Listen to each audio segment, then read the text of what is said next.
Alright, y'all, we are going to be doing another classic sourdough bread with inclusions. It's been a moment since I've done a regular sourdough loaf.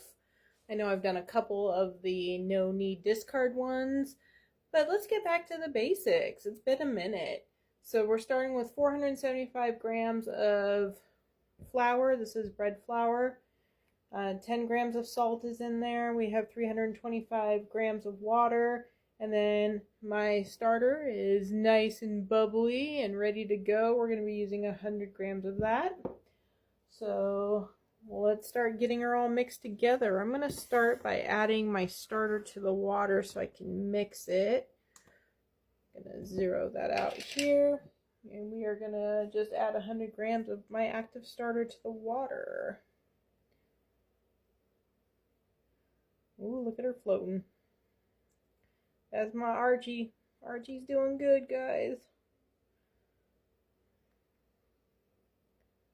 I miss making a classic sourdough loaf. It's been a minute.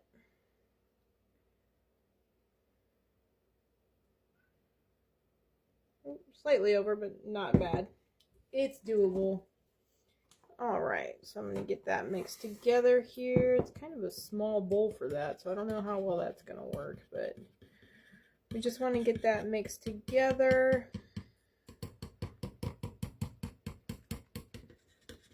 Love this Danish whisk. It works so well. Who would have thought with the shape and everything, but it just does. It works, guys. Alright. Got my starter mixed into the water. Now we're just going to add this to the flour. And I'm going to get this mixed up. I'll be right back. Alright, I've got my shaggy dough all mixed together here, and I'm not sure if I mentioned earlier in the video, but we are doing a Oaxaca and green chili loaf to surprise my hubby. Now, this won't be ready tonight. I am going to do 4 series of stretch and folds every 30 minutes. So I'm just going to cover this for now.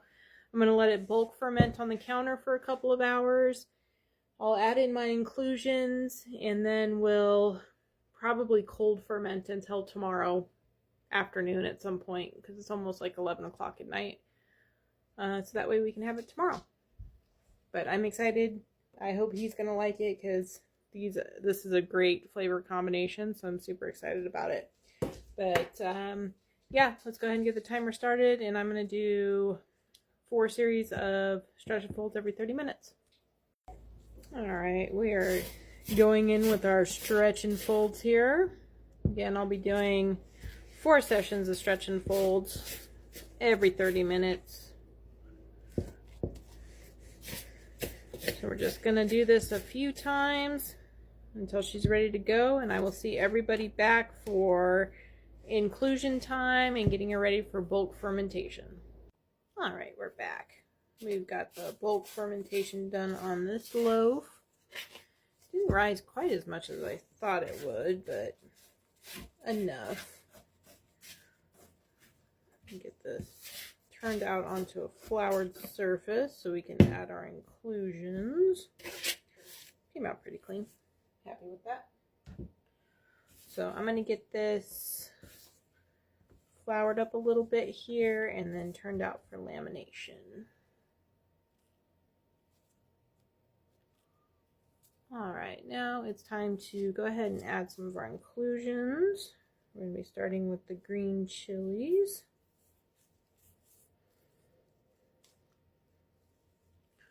We have the Oaxaca cheese.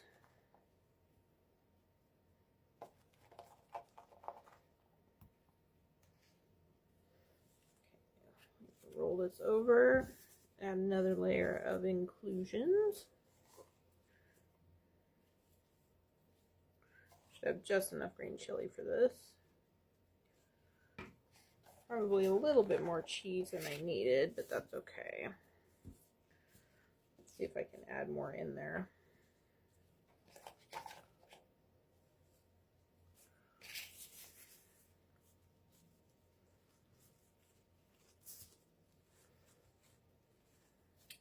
Kind of messy, I'm not gonna lie.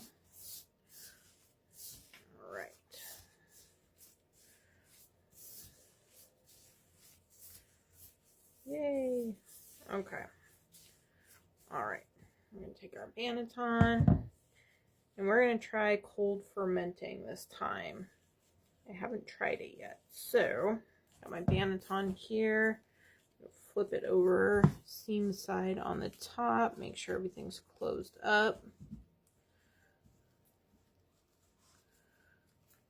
All right, and we are going to let this bulk ferment in the fridge for quite a while. I would say probably close to 12 hours. And we'll see if that makes a difference in the loaf. And we'll be back tomorrow. All right, we are back. She has cold fermented in the fridge for pretty much like 12 hours, I want to say. So we're just going to flip her over. And hopefully she doesn't stick to the banneton. Nope, I could feel it release right away, which is good. Okay, perfect. All right, I'm going to put that to the side. I'm going to dust just a little bit of flour on her. All right, probably just going to do a simple score. Much easier to score after cold fermentation. I'm learning that. So I think I'm hitting some inclusions, but that's okay.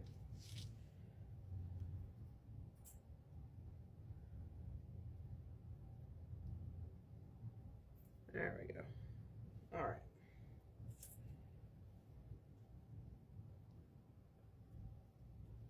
All right, she is scored. So we are going to get her in the oven at 450 for 30 minutes with the lid on the Dutch oven, and then after 30 minutes we'll take the lid off, bake for another 30 minutes, and then I'll show you guys the final result.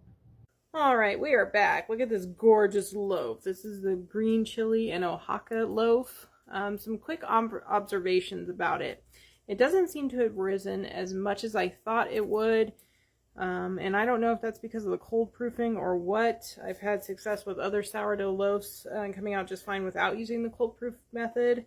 So I'm not really sure. Or it could just be that there are inclusions here, and typically loaves with inclusions don't rise as much. But we're going to go ahead and cut it open and see if everything is kosher. And then hopefully hubby can try it at some point because it's a special loaf for him. I mean, it cuts great. Let's see. A little gummy, but not bad. Looks pretty good. What do you think, babe? I'd eat that. The holes in it, I think that indicates that it's not proofed enough, I want to say. So I don't know that I would use the cold proof method again. I don't find it's necessary, and I seem like I have better luck without it. But I mean, it feels good. You need to do an experiment and do one loaf with the cooling and inclusions and one without inclusions. Yeah, to see if it's the inclusions that's doing it. Take away one of the variables. Yeah, we could definitely try that. If I had to guess, though, I'm thinking it's cold proofing, because cold proofing just, from what I read online, and I know this is probably controversial, slows down the fermentation process. So if you're trying to get rise and you put it in somewhere cold, it's just stalling that process. Yeah. Because when I've done bulk fermentation on the counter, it rises more and I don't have holes in the crust like that. So anywho, it still looks amazing and it still feels great. The crust is good on it. So I don't think it's bad. I just think I have better luck, you know, in some other methods. But anyway, that is a loaf for hubby. It looks good. I'm sure it's going to taste good. So yeah, if you have any recommendations for the next inclusion loaf to try or next flavor, drop a comment below.